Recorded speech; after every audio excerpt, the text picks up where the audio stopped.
Assalamualaikum warahmatullahi wabarakatuh. Waalaikumsalam warahmatullahi wabarakatuh.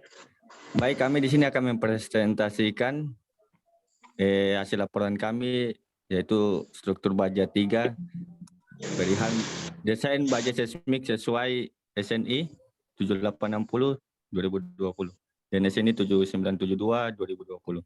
Dan disusun oleh, di sini ada Muhammad Faithul Bahri, DNB 14319158. Kedua saya sendiri Jolo Jamaluddin Akbar 14319090, dan ketiga ada Maulana Liandika 14319056. Oke, next. Gempa bumi adalah getaran asli dari dalam bumi bersumber dari bumi yang kemudian merambat ke permukaan bumi akibat rekahan bumi pecah dan bergeser dengan keras. Penyebab gempa bumi dapat berupa dinamika bumi atau tektonik, aktivitas gunung api akibat meteor jatuh, longsoran di bawah muka air laut, ledakan bom nuklir di bawah permukaan. Gempa bumi tektonik merupakan gempa bumi yang paling umum. Terjadi perombakan getaran yang dihasilkan dari peristiwa pematahan batuan akibat benturan dua lempeng secara perlahan-lahan. Itu yang akumulasi energi benturan tersebut melampaui kekuatan batuan, maka batuan di bawah permukaan. Menurut Noor 2005, gempa bumi adalah getaran bumi yang terjadi sebagai akibat dari terlepasnya energi yang terkumpul secara tiba-tiba dalam batuan yang mengalami deformasi.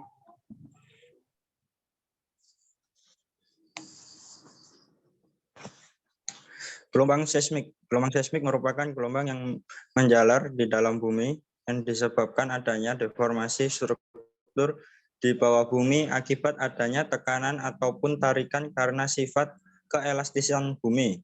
Gelombang ini membawa energi kemudian menjalar ke segala arah di seluruh bagian bumi, mampu dicatat oleh seismograf Bromen 2002. Secara umum, gelombang seismik dapat dibagi menjadi dua, yakni gelombang badan dan gelombang permukaan. Gelombang badan merambat dalam badan medium, yang berarti dapat pula merambat di permukaan medium. Sedangkan gelombang permukaan adalah gelombang yang terpadu oleh suatu permukaan bidang batas medium. Oleh karena itu, gelombang ini merupakan amplitude yang mengecil dengan cepat terhadap kedalaman atau jarak permukaan. Next.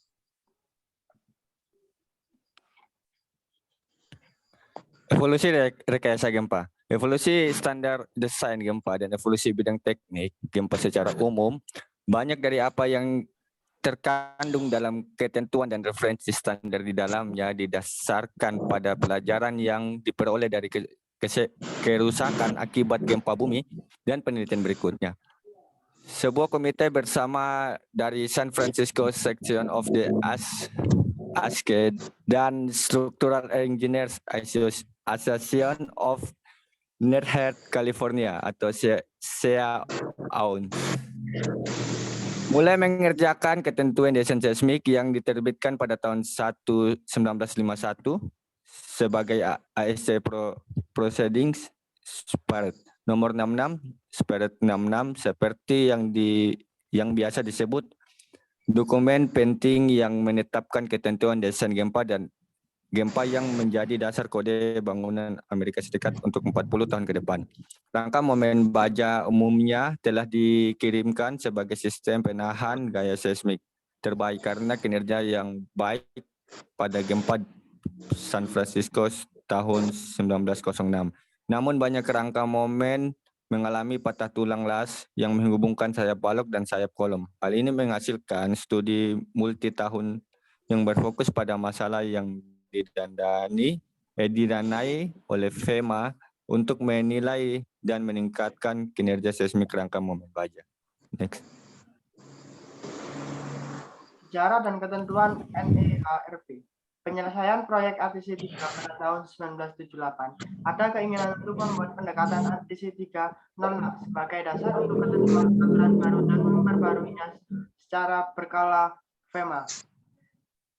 Sebagai badan utama program pengurangan bahaya gempa nasional atau NEHRP di saat dikontrak dengan Building Seismic Safety Council yang baru dibentuk untuk melakukan desain uji coba berdasarkan ATC 306 untuk menerapkan ketentuan baru yang diusulkan.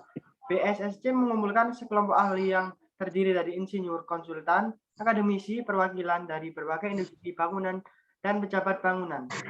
Hasil dari upaya tersebut adalah edisi pertama pada tahun 1985 dari NEHRP yang direkomendasikan ketentuan untuk pengembangan peraturan seismik untuk bangunan baru. Saat ini, seseorang yang perlu merancang bangunan yang tahan gempa di AS pertama-tama akan menggunakan kode bangunan lokal yang umumnya mengadopsi IBC dengan atau tanpa modifikasi oleh yurisdiksi lokal. Untuk persyaratan desain seismik, kode bangunan biasanya mengacu pada bab yang relevan dari ASCE 7.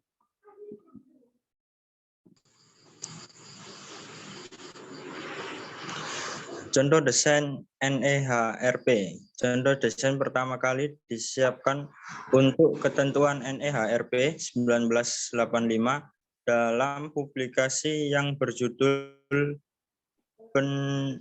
Panduan untuk Penerapan Ketentuan dan direkomendasikan NEHRP FEMA 140. Contoh desain ini didasarkan pada bangunan nyata. Tujuan sama seperti sekarang, untuk menunjukkan kepada orang-orang yang tidak terbiasa dengan desain seismik, tentu bagaimana menerapkan ketentuan dan standar yang dirujuk oleh ketentuan yang telah ada.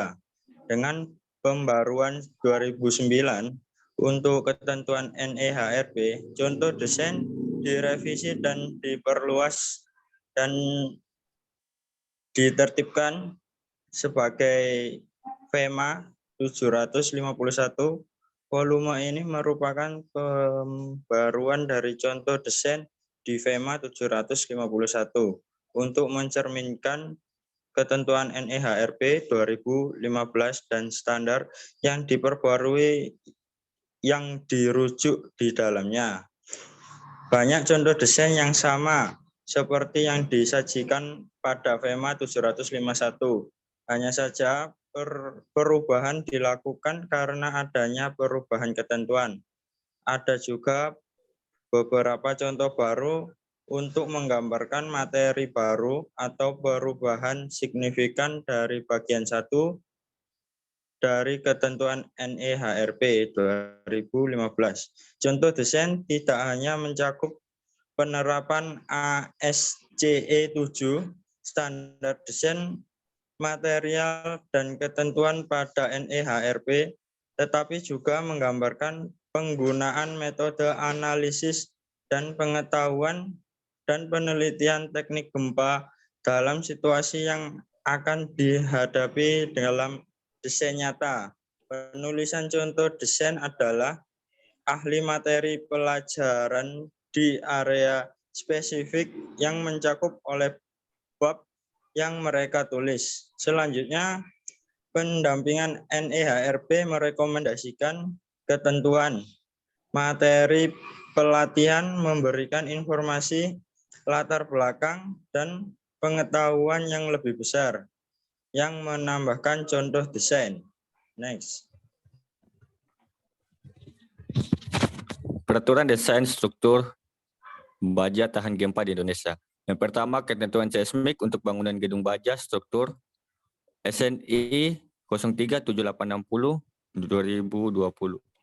Sambungan terprakualifikasi untuk rangka momen khusus dan menengah baja pada aplikasi seismik dalam SNI 037972 2013. Spesifikasi untuk bangunan gedung baja struktural SNI 031729 2020. Next. Contoh desain. Bangunan ini memiliki dana dimensi 180 kaki kali 90 kaki dan tinggi bersih sekitar 30 kaki. Ini mencakup area mezanin setinggi 12 kaki, lebar 40 kaki di ujung timur gedung. Strukturnya terdiri dari 10 rangka pelana yang membentang 90 kaki dalam arah melintang utara selatan dengan jarak 20 kaki di tengah. Rangka ini dikuatkan dalam arah membujur timur barat di 2 teluk di ujung timur. Bangunan ini dikelilingi oleh panel dinding beton berinsulasi non-struktural dan beratapnya dengan dek baja yang dilapisi dengan insulap dan atap. Kolom didukung pada pijakan menyebar. Bagian elevasi dan transversal struktur ditunjukkan pada gambar 9.11.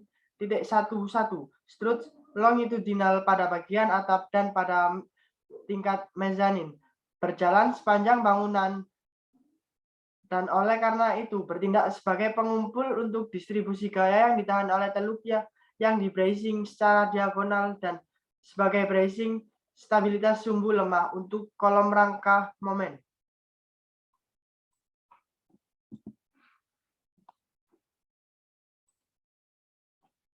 Next.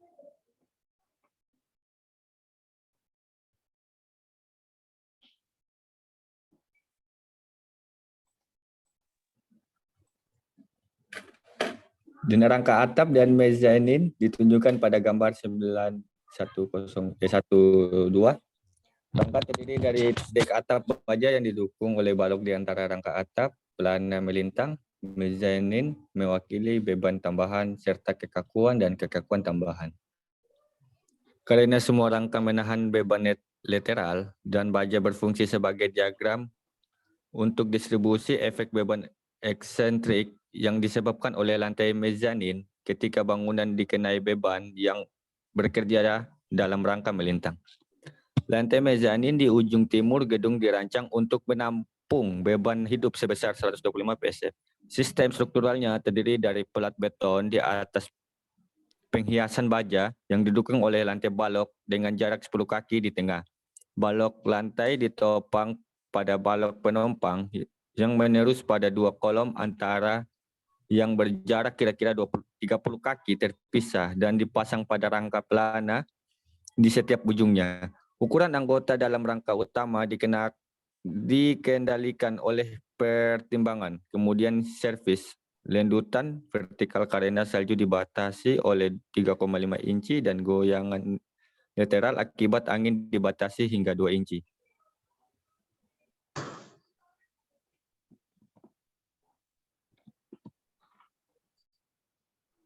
Next.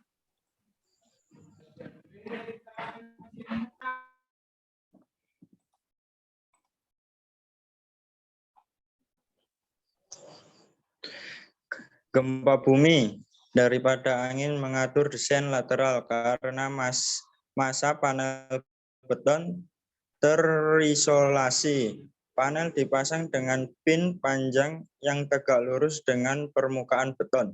Pin yang ramping dan fleksibel ini mengisolasi panel agar tidak berfungsi sebagai dinding geser.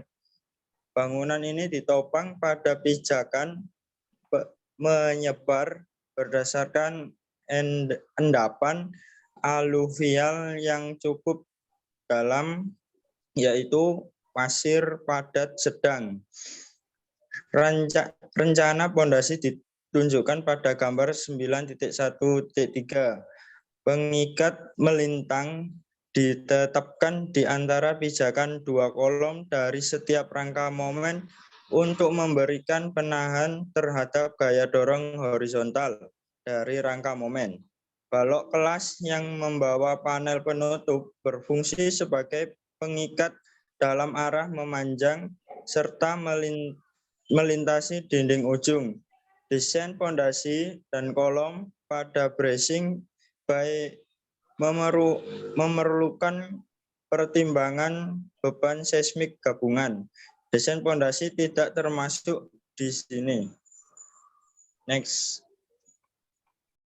Ya, untuk kesimpulan pada presentasi saya kali ini, yang pertama itu bagian elevasi dan transversal struktur ditunjukkan pada gambar 9.11. Strut longitudinal pada bagian atap dan pada tingkat mezanin berjalan sepanjang bangunan bertindak sebagai pengumpul untuk distribusi gaya yang ditahan oleh teluk yang di bracing secara diagonal dan sebagai bracing stabilitas sumbu lemah untuk kolom rangka momen. Kedua, Dena rangka atap dan mezanin ditunjukkan pada gambar 9.12 karena semua rangka menahan beban lateral. Dek baja berfungsi sebagai diafragma untuk distribusi efek beban eksentrik yang disebabkan oleh lantai mezanin ketika bangunan dikenai beban yang bekerja dalam arah melintang. 3. Ditunjukkan pada gambar 9.13. Pengikat melintang ditempatkan di antara pijakan dua kolom dari setiap rangka momen. Balok kelas yang membawa panel berfungsi sebagai pengikat dalam arah memanjang serta melintasi dinding ujung. 4. Penyimpangan berat vertikal dianggap berlaku. Standar CEC 12.3.2.2. Namun tingkat atas adalah atap dan standar pengecualian atap penyimpangan berat juga tidak ada penyimpangan dena. Gedung ini. Struktur harus diperiksa dalam arah SNN untuk memastikan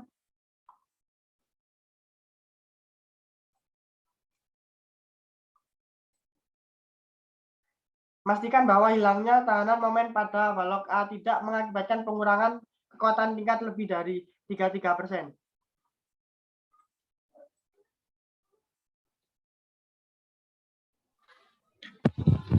Baiklah, sekian dan terima kasih. Itulah hasil presentasi kami struktur baja. Terima kasih.